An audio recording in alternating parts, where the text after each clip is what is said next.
Minister LeBlanc. Je vais donner la parole au ministre LeBlanc. Mr. LeBlanc, you have the floor.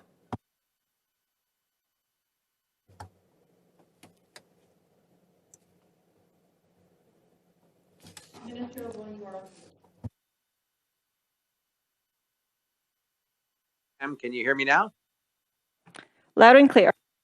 Okay, super. So today I am joined by my colleagues, Ministers Alghabra, Blair, and Duclos, and of course by Dr. Tam and Dr. New as well. Our government committed to protecting Canadians during the COVID-19 pandemic. Earlier today, the Prime Minister announced the second installment of the Safe Return to Class Fund. This fund provides up to $1 billion to the provinces and territories. Through this fund, we are helping keep students and their teachers safer. This investment will help premiers from coast to coast to coast support children, their families, and all those who work so hard in our schools. Le gouvernement du Canada The Government of Canada will continue to work with its provincial and territorial partners to provide a safe education milieu to children, teachers, and school staff during this difficult period. also announced that Canada's air carriers are stepping up to help protect Canadians as well. The government and Canada's main airlines have agreed to suspend service to Sun destinations right away. Air Canada, WestJet, Sunwing, and Air Transat are canceling air service to all Caribbean destinations and Mexico starting this Sunday and until April 30th. À partir de dimanche, As of this Sunday, flights to Sun destinations from Canada, the Caribbean that is, and Mexico, will be suspended until April 30th. Sunwing and Air Transat ont accepté Air Canada, WestJet, Sunwing, and Air Transat have agreed to be part of the solution to help protect Canadians' health and safety. We thank them for that. I would now like to turn to my colleague, Omar Alghabra, the Minister of Transport. Omar.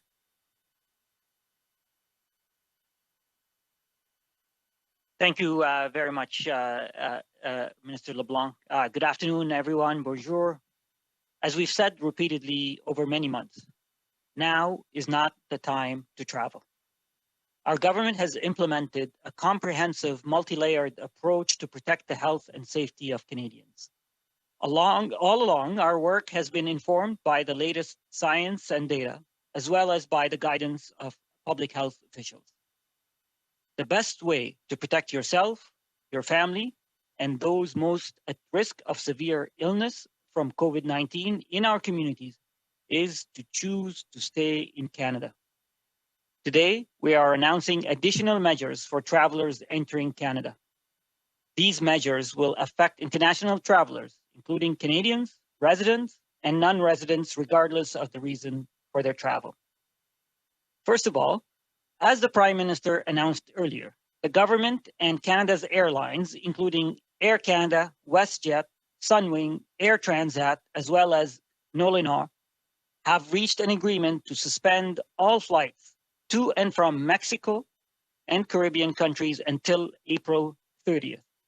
It will be in effect as of Sunday, January 31st. Secondly, based on advice from Public Health Agency of Canada, we are expanding the existing international flight restrictions on arrival into Canada's 4 largest airports: Montreal, Toronto, Calgary, and Vancouver. Since March of last year, most international scheduled commercial passenger flights have been directed to these 4 airports. However, there were exceptions for flights from the United States, Mexico, Central America, South America, and the Caribbean, which continue to operate and land at other Canadian airports. Effective February 3rd, all international passenger flights, regardless of their point of origin, will now be required to land only at the 4 designated international airports. This requirement will apply to commercial, private, business, and charter flights. The only exception continues for Saint-Pierre et Miquelon. To sum up, anyone who's planning to travel and to fly into Canada is strongly encouraged to take note of this information. To make sure they're compliant with the new requirements, we urge you to cancel any plans to leave Canada in the near future, including for spring break. In conclusion, I want to thank Canadian Airlines for their leadership. COVID-19 has led to an unprecedented situation in the aviation sector. Our government understands that a strong air sector is vital for Canada's economy and the well-being of Canadians. With passenger levels still down almost 90%, been forced to take drastic measures to remain viable. The sector cannot respond to these challenges on its own, and so the federal government is developing an assistance package to Canadian airlines, airports, and the aerospace sector. We will continue to engage stakeholders and partners to fully assess solutions to ensure we have a strong industry that meets the needs of Canadians. We have made it a priority to find solutions that will ensure the airline sector is on sound footing when the economy recovers. Thank you, merci. And now I'll hand it over to Minister Blair. Thank you very much, Minister Alghabra. And I'm very pleased to join you today and to explain some of the new measures that we will be taking. Fighting the pandemic remains our top priority, and the announcements made today demonstrate that we will continue to take strong action to keep Canadians safe. With respect to border measures, our responses date back to the weeks of January of last year. Weeks before the pandemic was declared, and in response to an evolving situation out of Wuhan, China, we introduced stronger screening measures at 3 of our busiest airports at Montreal, Toronto, and Vancouver. That screening was expanded to all airports receiving international flights in the days that followed. And by early March, this was expanded to include all travelers seeking entry into Canada by air, land, water, or marine. Quarantine officers were deployed at all of our international airports with detailed information being made available at all available points of entry. And as the major travel restrictions that we put in place were implemented on March of 21st of this year, have made a difference. And let me remind Canadians what they were. On March of 21st of last year, we banned all non-essential international travel coming into Canada from every country in the world. We took the extraordinary step with our American partners of closing the Canada-US border to all non-essential travel. We ordered all non-essential arrivals in Canada into a 14-day quarantine period. And in response to emerging variants that we became aware of in December, we took further strong action in, first of all, being among the first and only countries in the world to ban all flights initially from the United Kingdom. And then as the variants spread into other areas of the world, we took an additional step of requiring all travelers coming to Canada, regardless of the purpose of travel, to have a pre-boarding test taken within 72 hours of that departure from every country in the world. The measures that we have put in place are, in fact, among the strongest in the world of preventing the spread of COVID-19, and they have been working to help prevent the importation of the virus. Travel numbers are down dramatically due to the restrictions that we have put in place, and consequently, less than 2% of cases in Canada can be attributed to travel in any form, and only a smaller subset of that to international travel. We are still listening, of course, to the concerns of Canadians and working with our provincial and territorial partners. And then in response, the new rules for international travel that we are announcing today must drive home the point for all Canadians. Now is not the time to travel. And as my colleague and friend, Minister Alghabra, has noted, funneling international flights to our 4 main airports will result in further reductions in non-essential travel outside of Canada. Introducing updated quarantine and testing measures for those traveling for non-essential reasons is another way we can discourage and disincentivize such travel. Currently, those who travel by air must go through the extra step of getting a pre-departure test before they can return back home.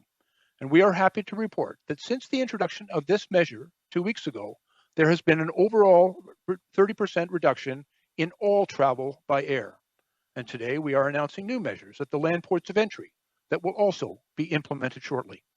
Travelers seeking entry at Canada's land ports of entry will be required to provide proof of a negative molecular test result.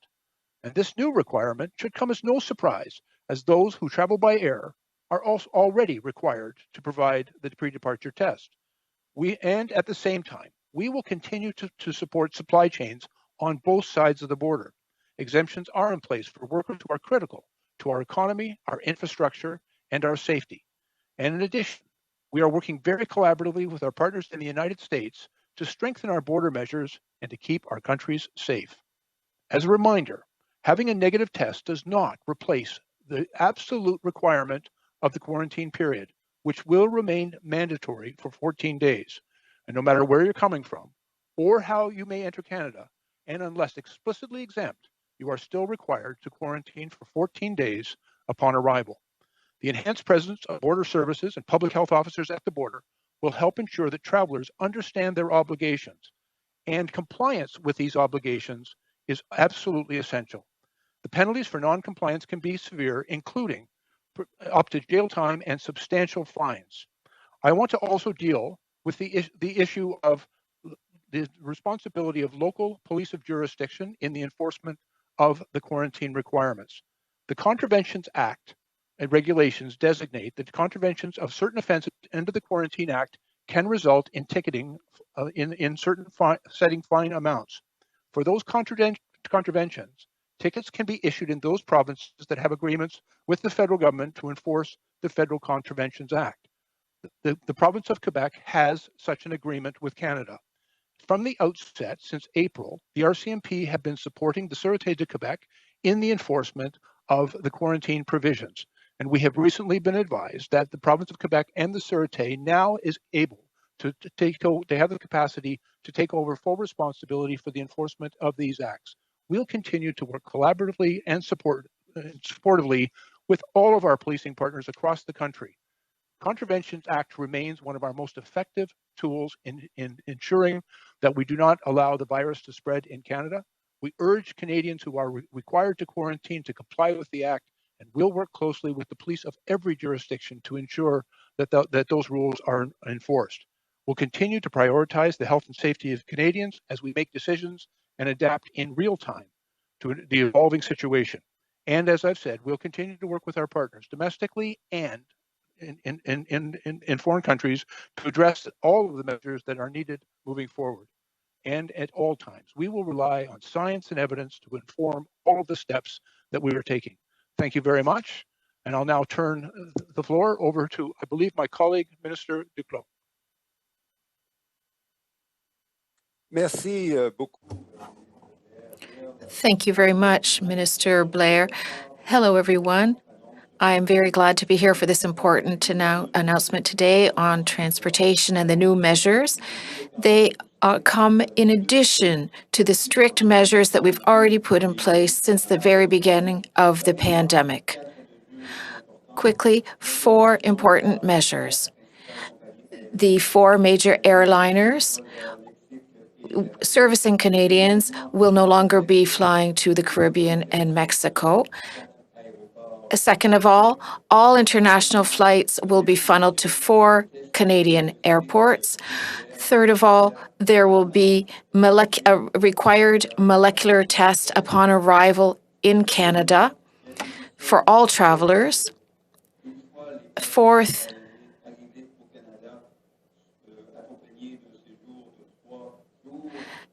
or rather, there will be the molecular test before, and now there will also be a molecular test upon arrival. Travelers will also be required to wait in a hotel for 3 days. After that, the 14-day quarantine day period will still be compulsory, even with a negative test. As a Quebecer, I was surprised to learn that unlike Ontario, which has been doing so since the beginning of the pandemic, Quebec has not allowed the Sûreté du Québec to enforce the Quarantine Act on Quebec territory. However, the Sûreté du Québec is responsible for enforcing laws on Quebec territory. The Quebec government has all the authority to enforce this act and has since the beginning of the pandemic. As Quebecers, of course, we want the Quarantine Act to be applied just as effectively at home as in Ontario. The governments will continue to work together, particularly in these crisis situations, and the announcements today reinforce the importance of this fruitful collaboration between the federal government and the provinces. This is particularly relevant in the context of increased surveillance during quarantine periods for travelers. It's been 4 years since a terrorist armed with hatred and an assault rifle burst into a place of worship to attack worshippers in Quebec City. Tonight, we'll be commemorating the victims of this heinous act. Once again, as before, we declare that hatred and violence do not have their place in our society. I'm also pleased to note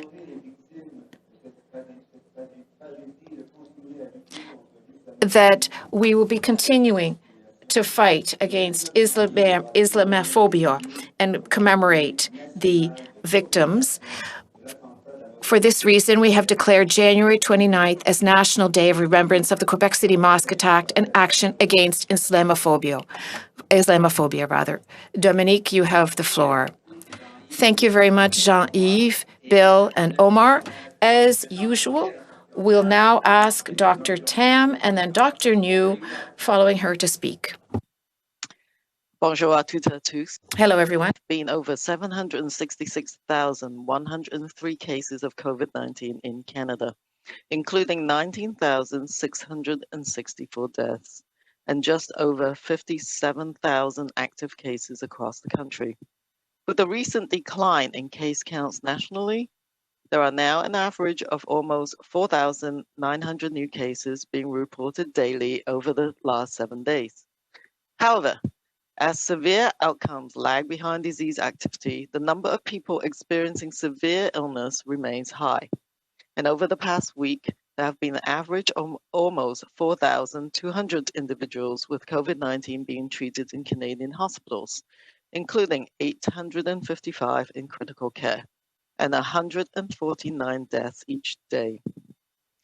Canada continues to monitor for virus variants of concern. To date, provinces have reported over 85 cases of the B.1.1.7 variant and 9 cases of the B.1.351 variant. Yesterday was Bell Let's Talk Day. Many Canadians took the opportunity to reach out and start a conversation about mental health. And this year, as we continue to deal with the challenges of the COVID-19 pandemic, it is more important than ever to take care of our mental health and be there for others in our lives. Staying connected with friends, family, and community is important for our mental health. Social support, even when virtual, can help us cope with stresses, especially during uncertain times. Just because we can't be together physically doesn't mean we have to go through this alone. There are other ways to safely connect to those we love, whether you reach out with regular phone calls, text messaging, or video chats, or join in virtual game nights, video dinner parties, or other virtual entertainment. You can maintain social connections at the same time as lifting your spirits. If at any time you feel overwhelmed by loneliness, one-to-one support can help you cope and feel connected. This type of counseling is available 24/7, free of charge, for young people and adults through Wellness Together Canada. The online Wellness Together Canada portal also has more tips for staying connected, as well as self-guided programs and resources where you can learn about managing loneliness and improving your mental well-being at your own pace. It is said that less than 1% of the population has ever run a marathon. But now that we're all part of the COVID-19 marathon, one of the biggest collective efforts in Canada and worldwide, let's keep working together and giving our best effort. Every vacation travel we postpone for a better time in the future, every outing or activity we avoid, shorten or limit to essentials, and all the diligence we apply to hand washing, masking, and spacing will help to reduce the spread of the virus. Let's dig deep and get through this together. Thank you. Bonjour à toutes. Good afternoon, everyone. There have been over 766,103 cases of COVID-19 in Canada, including 19,664 deaths and just over 57,000 active cases across the country. With the recent decline in case counts nationally, there are now an average of almost 4,900 new cases being reported daily over the last 7 days. However, as severe outcomes lag behind disease activity, the number of people experiencing severe illness remains high. Over the last week, there has been an average of almost 4,200 individuals with COVID-19 being treated in Canadian hospitals, including 855 in critical care and 149 deaths every day. Canada continues to monitor for virus variants of concern. To date, provinces have reported over 85 cases of the B.1.1.7 variant and 9 cases of the B.1.351 variant. Yesterday was Bell's Let's Talk Day. Many Canadians took the opportunity to reach out and start a conversation about mental health. This year, as we continue to deal with the challenges of the COVID-19 pandemic, it is more important than ever to take care of our mental health and to be there for others in our lives.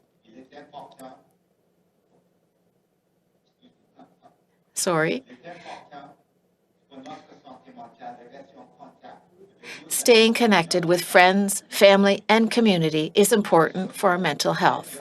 Social support, even when virtual, can help us cope with stressors, especially during uncertain times. Just because we can't get together physically doesn't mean we have to go through this alone. There are other ways to safely connect with those we love.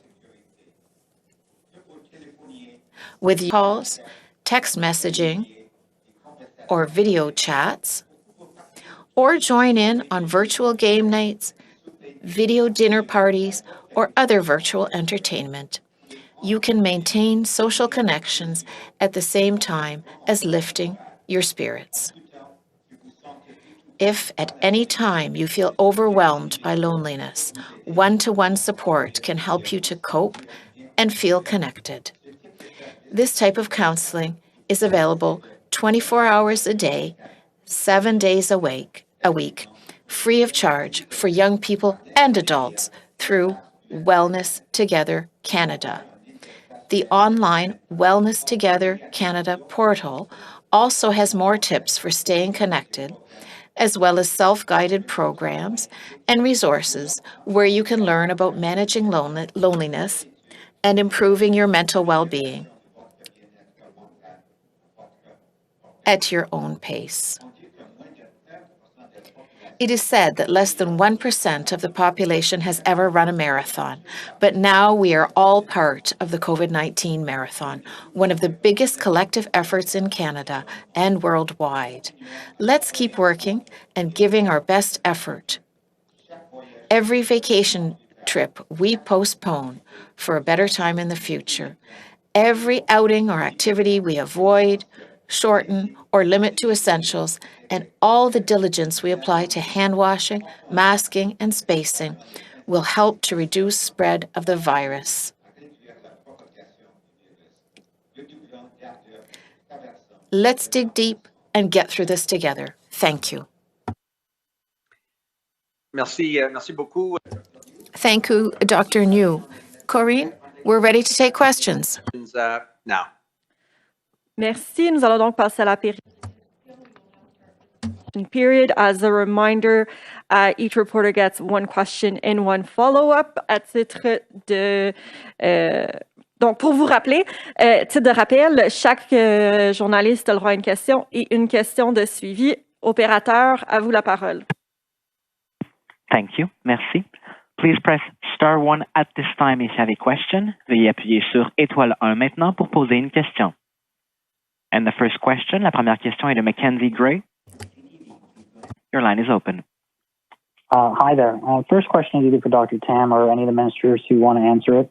When you look around the world and see hotel quarantines that have gone in previously, you look at Australia and New Zealand, they put in 14 days, yet Canada has decided to go with 3. Can you give any insight into why a 3-day quarantine period was chosen? And also, just on the same, the Prime Minister said it was going to cost $2,000 for 3 days in the hotel.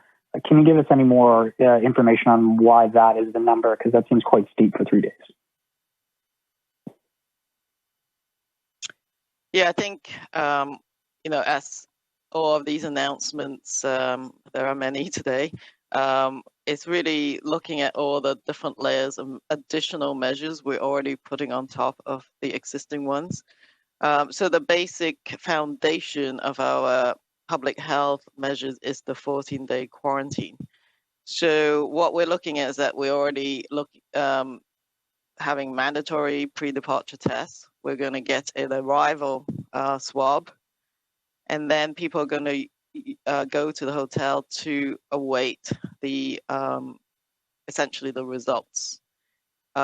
Anyone who has or who have difficulties quarantining according to a strict quarantine plan, we're going to tighten up even that plan, will of course be asked to stay at the federal quarantine facility. But if you had a negative test and you got a good quarantine plan, then you're allowed to move ahead and then be asked to take another swab on day 10 before release. So it is a balance. We do know that just based on our experience at our current quarantine sites, that there's a lot of potential for the need to balance out the unintended consequences. People have to adjust to the hotel. Some of them have other needs, mental health issues. So I think it is important to know that it is not without a lot of thinking to try and take all of these travelers into federal quarantine sites. But I think with the testing, and that's a PCR test as well, that we are able to take this policy. And we can always review this over time as well. But they will still have to undergo the 14-day quarantine measure. Why? Well, I think the cost, again, this I think is a ballparking. But this isn't like any other one where there has to be infection prevention control measures, security and other costs as well, not just your regular stay at a hotel. So I think a ballpark was provided, but I'm sure that would be refined as we begin the implementation. My follow-up question is for the Transport Minister. Minister Alghabra, you said that an assistance package is underway right now. The Prime Minister was very complimentary this morning of the CEOs of the airline companies. I'm wondering why you think these companies deserve a bailout at this point in time. Air Canada has been able to raise a ton of money on the markets. They've held money from many Canadians for fares. They paid influencers to promote these vacations that have been banned today. Why do you think these companies should get public dollars when they seem to be hanging in there okay during the pandemic? Mackenzie, thanks for your question. Look, we actually announced last November that we started discussions with the airline to assess support for that sector. If you look at the data, the airline sector has been hit the hardest out of all sectors in the economy because of COVID. And it is the vitality and the resilience of the airline sector is extremely important for Canadians, for Canada's economy, for Canada's security. So we've initiated discussions with the airline last November. Now, it's important to express appreciation for their leadership today by agreeing to voluntarily suspend flights to sun destination. I also want to recognize the thousands of aviation employees who have been hit really hard. I know all Canadians have been hit really hard. I know all Canadians have been making sacrifices. But I could tell you, as a Minister of Transport, I have an appreciation for the aviation sector and what it's going through. So I'm not able to tell you yet what shape or what form the arrangement is going to look like, but we recognize that that there are thousands of jobs at stake, that Canada's economy and Canada's security at stake. So we're entering into these conversations with the recognition of how important it is for Canada. But all of those aspects that you brought up will be taken into account as we are having this discussion with them. Merci, thank you. Prochaine question, next question. The next question, la prochaine question est de Catherine Lévesque de la presse canadienne. Catherine Lévesque, Canadian Press. Please go ahead. Question. Hello, everyone. In English. First to maybe Minister Blair or Minister Alghabra. I was wondering, why not ban flights to Florida? Because considering there are many Canadian snowbirds who travel there every year, why just ban travel to the Caribbean and Mexico? Thank you for the question. And just let me be clear, we're not banning any flights.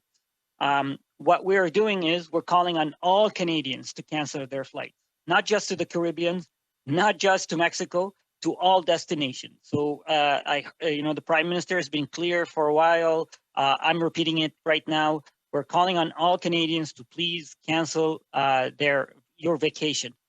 The destinations to the Caribbean and Mexico has we looked at the destinations where most Canadians spend their vacation. It's mostly so there is a voluntary agreement and understanding with the airlines that it's best to suspend their airlines. Now, for people who are traveling to the U.S., they will be subjected to the same requirements that we subject all arrivals to, pre-departure test, and the new measures that were announced today about testing on arrivals, quarantining at a facility at their own cost. And then maybe I'll let Minister Blair talk about what else is being worked on with our friends in the United States. Thank you very much, Omar. First of all, let's be very clear. What we're trying very hard to do here is eliminate all discretionary, non-essential travel. We have urged Canadians and told them now is not the time to travel. And unfortunately, some of them are making the choice to engage in non-essential travel. We think that therefore, if they're going to make that choice, that they should bear the full cost and responsibility of all the measures that are necessary to keep Canadians safe as a result of the choices that they made. And when we think about what those costs are, by the way, it's not just simply the cost of a hotel room, but we're going to have to put significant measures in place to protect the health and safety of the people that work in those hotels. So there are health measures, security measures, testing measures, and transport measures, all of which we don't believe that Canadian taxpayers should be on the hook for paying any part of the cost for the choice and the decision that some individual has made to engage in non-essential discretionary travel. And so once again, we'll repeat, we want Canadians to make the choice. Now's not the time to travel, stay home. I also, in response to the point that Minister Alghabra made, we are very much in discussions with our partners in the United States. As you're probably aware, the new administration of President Biden has indicated that they are working and going to bring forward within a 14-day period new measures to secure their borders, including the border, of course, with Canada. We have found it useful from the outset. So 10 months ago, we entered into reciprocal arrangements with the United States on most of our border measures. And we're working with the United States. There are a number of things, and we've already made reference to a loophole that currently exists in the fact that they allow flights of non-essential flyers into the United States, whereas we've banned them coming into Canada. And so there are ongoing discussions on a number of measures that we believe can improve the safety of and the integrity of our borders as we respond to the risk of COVID-19 spread. Okay, thank you. And I was also curious, what will happen with the canceled trips in the Caribbean and Mexico? Will customers be reimbursed, or will they have a credit from the airlines? Thanks again for the question. Look, we're very much aware that many Canadians have had to cancel their flights since the pandemic started, and obviously they'll also be impacted by this recent development. And these cancellations were through no fault of their own. So we're very much aware of this, and we are taking this into account as we are having conversations with the airlines about moving forward. Merci. Thank you. Next question. Prochaine question. The next question. La prochaine question est de Mia Rabson from the Canadian Press. Please go ahead. Your line is open. Hi, yes, ministers. Thank you for talking a little bit about I'm just a little confused because there's Canadians that are traveling all over the world for vacations right now, not just to these so-called sun destinations in Mexico and the Caribbean. They're going to Europe, they're going to the United Kingdom, where we have one of these variants. So you're cutting off people with family ties to specific countries and you asked the airlines to stop these specific destinations. Why are you not asking them to stop flights to other destinations, including ones with the variant? And what message do you think it sends that only parts of the world are being singled out like this? Mia, thank you for the question. I'll try to answer your question. Look, we are asking all Canadians not to travel to all parts of the world for vacation. I know it's a massive sacrifice. I know some people were hoping to connect with their families who are abroad. Look, we just also called on Canadians during Christmas and previous holidays to even the ones who live at home not to visit their family members. So we are asking all Canadians to cancel their trips abroad, regardless of the destination or if it was visiting family or vacation. The sun destination, there was an agreement that was reached, the voluntary suspension by the airlines. Does not necessarily single them out. It's because they're where most vacationers go in Canada, and all other travelers are going to be subjected to continue first, be tested prior to departure. Second, to be tested when they arrive. Third, to be asked to quarantine for up to 3 days until their test results are out. Fourth, to pay for that accommodation. Fourth, to complete their 14-day quarantine. So today, we have one of the strictest measures in the world for travelers. And I know this is an extra burden. We're in this together. We've been asking Canadians to sacrifice for now 10 months. Like Dr. New said, we're in a marathon. We are asking not to waste the past 10 months. We need to continue on our track so we can pull out of this as quickly as possible and get back to normal. Thank you. Okay, but you're asking everybody not to travel, but you're only asking airlines to cancel flights to specific destinations, not to United States or Europe, for example. But my other question is for Dr. Tam. There was news today from Johnson & Johnson about their vaccine and how effective it is. And it sounds that it's good, but maybe not quite as good as Moderna or Pfizer. And I'm just wondering if there's any plan for determining who should get what vaccine as we sort of approve more. Is there going to be a determination as to which one might be better for others? And how is that determination going to be made? Thank you. And I think like all vaccines, we have to actually get that data reviewed. And that's done by a number of layers. And one is, of course, Health Canada's regulatory review. So, we can't just sort of take the sort of news release. Secondly, our National Advisory Committee on Immunization will review all approved vaccines. So this, if it gets approved or if it's about to sort of be in the pipeline for approvals, that work will begin. The same with the AstraZeneca vaccine, same thing.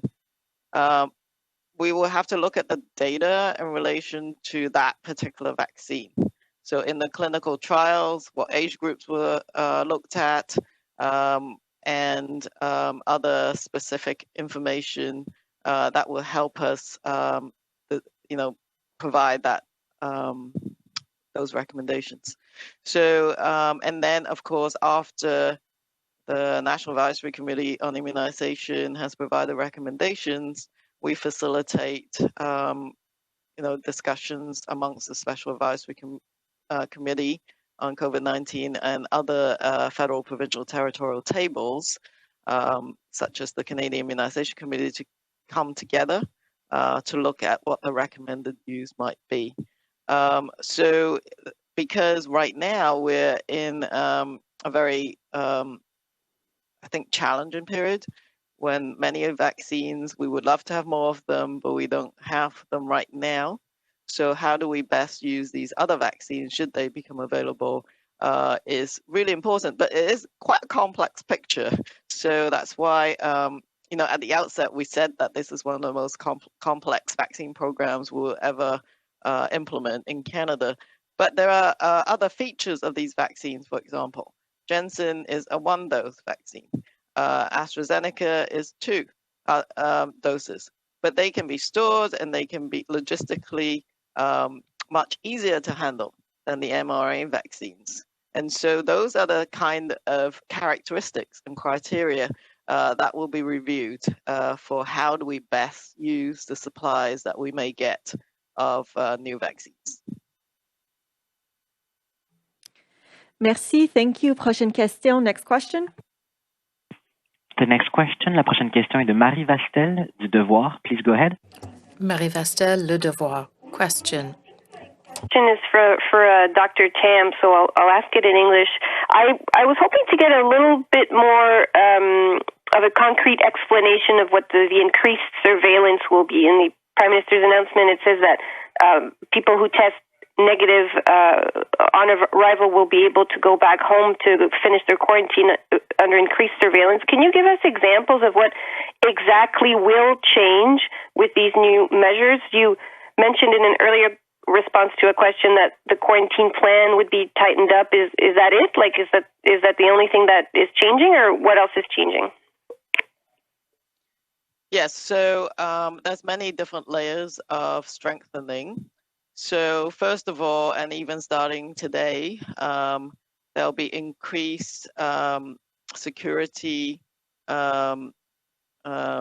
contractors that would go and do more, I would say, door knocking on to check on people who are in quarantine. So that I think starts almost either today or tomorrow in Toronto, Montreal, broadening out to 35 cities, so that we can have an added layer of assurance that people are observing that quarantine in just in terms of compliance, but also that there's an opportunity to engage and make sure they are safely quarantining. Certainly there'll be more phone calls. The quarantine plans themselves, given the variants, we will be looking very carefully at who that individual traveler may be in a household with, for example, and certain prohibitions of what a satisfactory quarantine plan might entail. Could include, for example, if you were living with someone who is a healthcare worker, we will have to really look at that to see if that's appropriate. Not just whether you're living with someone who is at high risk of serious illness, which is what part of the quarantine plan requirements are right now. At the same time, it's not just the pre-departure test, the arrival test, but also a test at day 10, so that we can have another checkup to see if someone has developed, has been infected, but has a longer incubation period. We will pick them up at that stage as well before they come out of the 14-day quarantine. If they're positive, if their symptoms, they will have to restart another cycle of isolation. So, so these are just some of the specific measures. Yeah, so I think I might stop there. There's probably things that, other aspects that we strengthened as well. Thank you. I appreciate it. Just a clarification, and it's not my follow-up. I'll ask my follow-up as well. But just a clarification, the test on day 10, is that for people who have gone home to finish their quarantine as well, or only people in the public health centers? And my second question, my follow-up, is for Minister Alghabra. You mentioned to my colleague that you're taking into account the fact that these airlines have had to deal with a lot of cancellations and perhaps reimbursing travelers or giving them a credit. Did you promise airlines a package in exchange for their agreement to suspend all these flights? Thanks, Marie, for the question. We actually agreed to enter into discussions with the airline last November. So the conversations about assessing the challenges that the airlines are facing, refunds, regional routes, travel agents, also compensation, those were all part of the initial motivation for conversations. So this is ongoing. I agree today's announcements are adding extra stress and pressure on the airlines, but no, today's agreement was voluntary and it was not conditional on that, but we know that it is part and parcel of the discussions that has been taking place and will continue to take place, and we hope to come up with an answer in short order. And I'll just answer that last part of the question, is that whether you are quarantining at a designated quarantine site from the federal government or at home, you will be required to have the day 10 test. Thank you. Merci. I would like to let everyone know we have about 10 minutes of questioning left. Il nous reste environ une dizaine de minutes de questions. We will now take the next question. Opérateur. Next question. La prochaine question est de Jacques Galland du Toronto Star. Please go ahead. La parole est à vous. Yes, hi. My first question is about why is it going to take a few more weeks, as the Prime Minister said this morning, to implement this mandatory testing regime at the airport? Premier Ford in Ontario has said that he's looking to implement this at Pearson Airport in the next few days.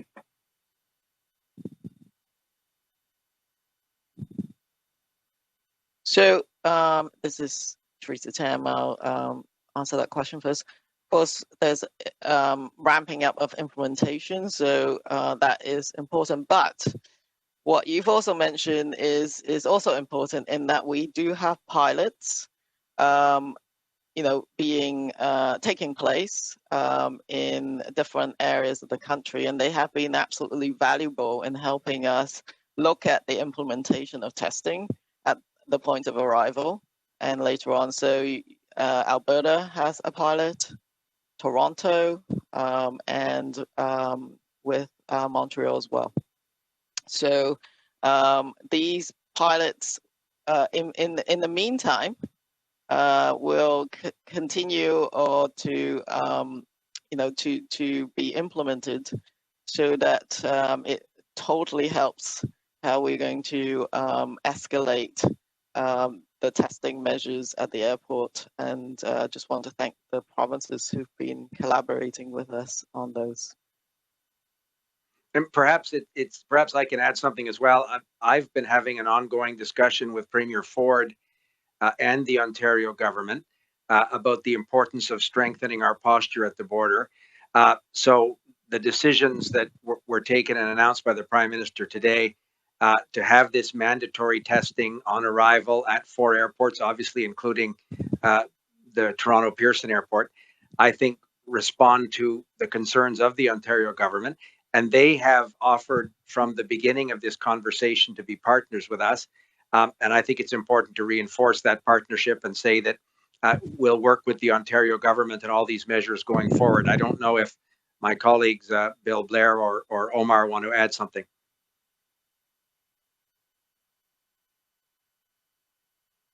No, I don't have anything to add.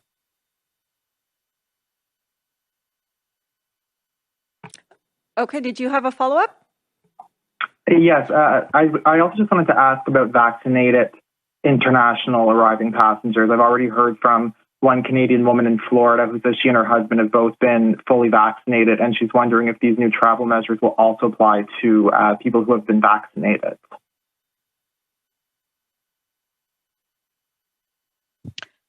It's Teresa Tam here at this. Go ahead, Teresa.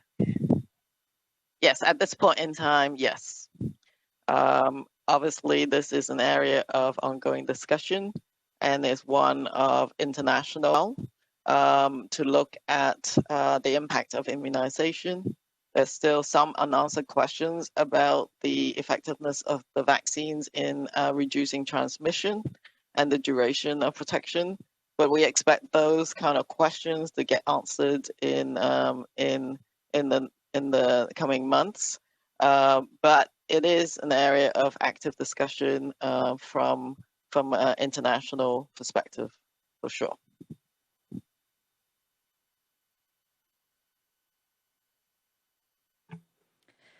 Merci, thank you. We will take a question. Opérateur, c'est à vous. Operator.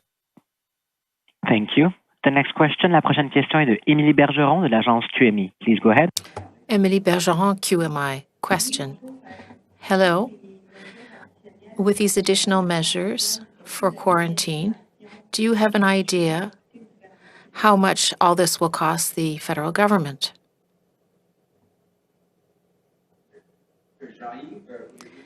Answer. Jean-Yves, would you like to respond to that question?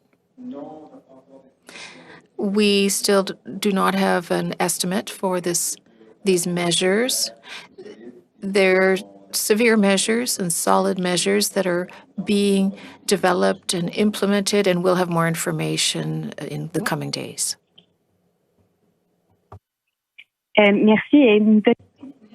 Thank you. Question. Follow-up question. With regard to essential workers who will be affected by these new measures, what will things look like for them? Will they have to undergo a compulsory test and be required to quarantine as well? Answer. This is Dr. New. Perhaps I can answer.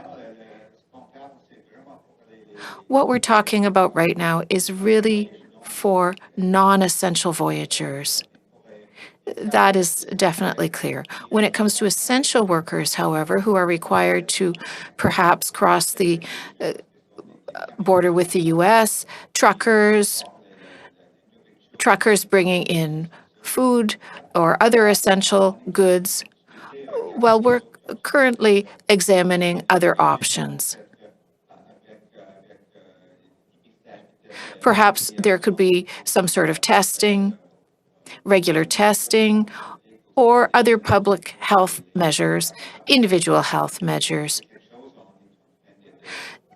That's what we're analyzing right now, and we're also discussing these options with our provincial and territorial counterparts. Did you want to add anything, Dr. Tam?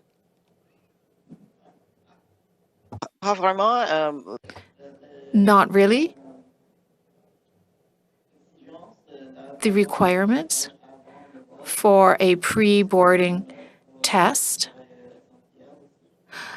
are still valid for essential workers as well. As for agricultural workers, the quarantine period is still a requirement.